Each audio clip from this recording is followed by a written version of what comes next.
পদায়নে শতভাগ দাবিতে প্রশাসন ক্যাডারের কর্মকর্তারা অবস্থান নিয়েছেন সচিবালয়ের জনপ্রশাসন সংস্কার কমিশনের সামনে।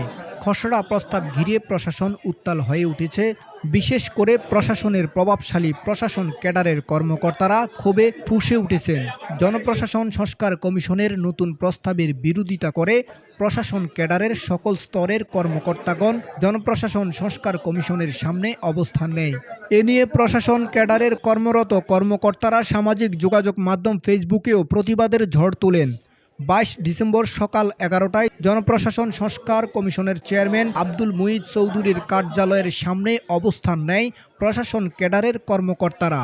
এ সময় কমিশনকে খসড়া প্রস্তাব থেকে সরে আসার আহ্বান জানিয়েছেন তারা।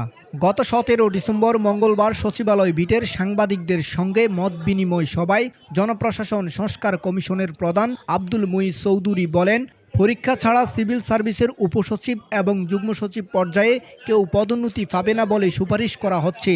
একই সঙ্গে উপসচিব পদে পদোন্নতির ক্ষেত্রে প্রশাসন ক্যাডার কর্মকর্তাদের জন্য 50 এবং অন্যান্য ক্যাডার থেকে 50% কর্মকর্তাদের নেওয়ার সুপারিশ করা